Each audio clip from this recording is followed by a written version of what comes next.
I know Luke from movie night and been a part of all of his crazy movies so far. He has asked me to be a costumer for his movie. So I'm putting together all of the different costumes and ideas for costumes and working with our prop master to make wings and horns and tails and things.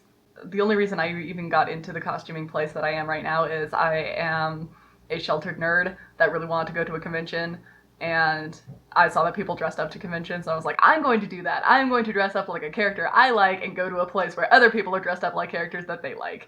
And as my ambition for dressing up as characters became more intense, I started finding that I couldn't just purchase the costumes that I wanted to be. We made a Skyrim costume. It was kind of last minute. It was all hacked together. It turned out great. I liked it.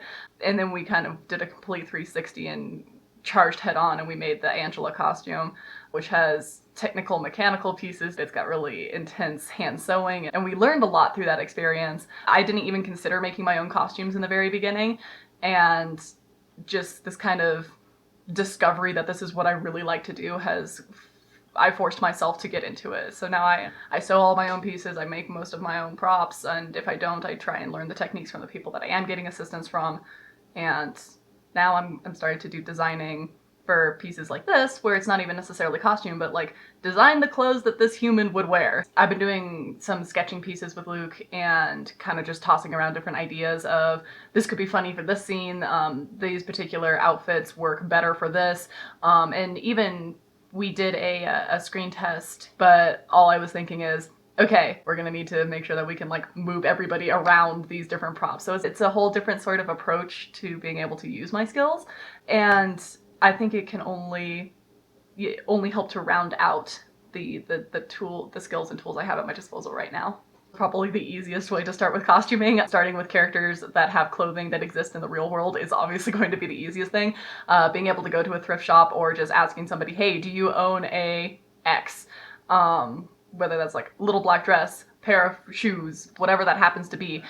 Most likely your actors at least have some sort of clothing that they tend to put on their bodies, at least I'd hope. And if you have things that are more complicated, definitely partner with somebody who has like costume experience, just even like basic sewing experience, or even just somebody that you know likes to have a lot of costumes. I mean, using other people as resources is probably the best tip that I have there, because unless you have experience yourself, it would be kind of difficult. If you want prop work or armor work, or if you want more advanced costuming pieces, don't give yourself a month to put it all together for all of your cast. If that's something that you want to be a part of your film, give yourself, as well as anybody who might be helping you, time to try and help develop those pieces. Online, YouTube, Facebook, DeviantArt, there's a lot of different tutorials out there. We kind of live in a golden age of costuming where people are sharing their techniques.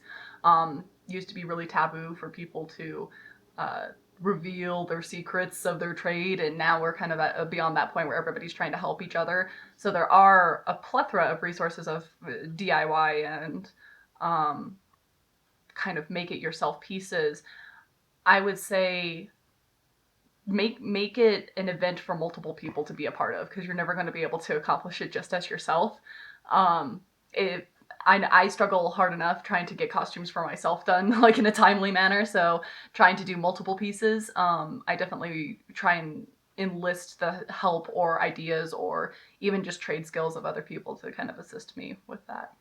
I like monsters in general. I like fantasy creatures in general.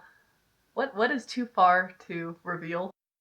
There was a point where Luke and I sat down and I just started asking him lore-based questions, and that was probably the most exciting piece to try and figure out. Like, okay, so there are these beautiful creatures, and with the way the style of the film is going, like, okay, now they have crazy hair. What if their crazy hair matched the inside color of their wings? Okay, what color are their horns? Their horns are matched by the pigment of their skin, and why is it like this? And trying to like develop the lore around this creature to decide how it looks is really exciting to me. I like the idea of everything having slightly different, like there's not just one style of horn that we're gonna see. We're gonna see every character has like their own, like it's very real, it's very natural, and that to me is very exciting. It's nice that we're not just copying and pasting. It's nice that we're taking the time to try and like build some of these pieces. Like it's not just going to be costume Halloween like wings that we're throwing onto people.